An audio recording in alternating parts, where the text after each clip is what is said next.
Dag sê, twee verskynsels kom dikwels in assosiasie voor. Weerlig word gevolg deur 'n donderslag, donderweer word geassosieer met reën, vis met grate en oefening met fiksheid.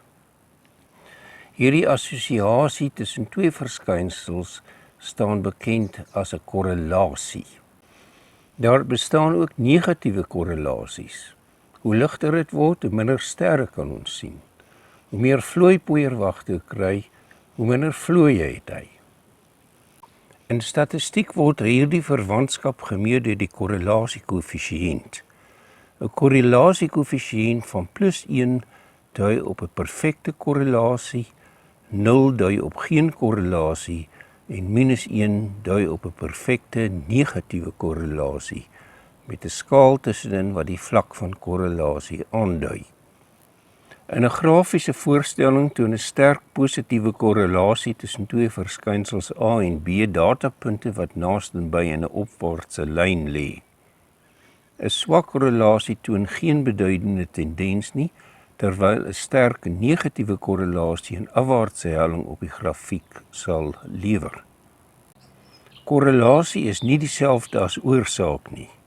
Selfs 'n sterk positiewe korrelasie tussen twee verskynsels A en B bewys nie dat A noodwendig B veroorsaak nie. Waar daar wel so 'n soort oorsaaklike verwantskap bestaan, noem ons dit 'n grondige korrelasie. Daar is ook verskillende oorsaaklike meganismes. Waar 'n grondige korrelasie tussen twee verskynsels genoem A en B bestaan, is daar 3 moontlike meganismes waardeur so 'n grondige korrelasie kan ontstaan. 1. A veroorsaak B, 2.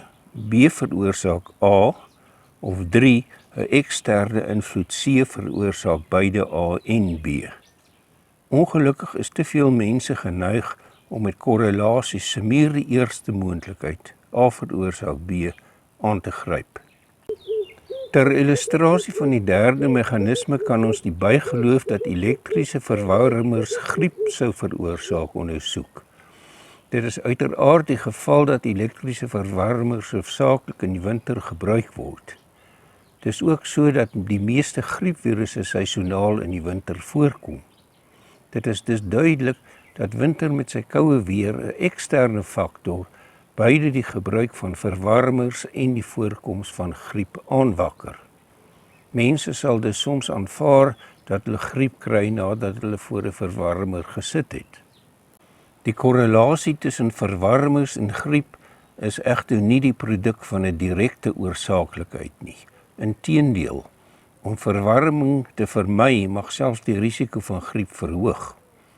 Dit is natuurlik gerade om tydens koue weer warm aan te trek voordat ons 'n verhitte vertrek verlaat.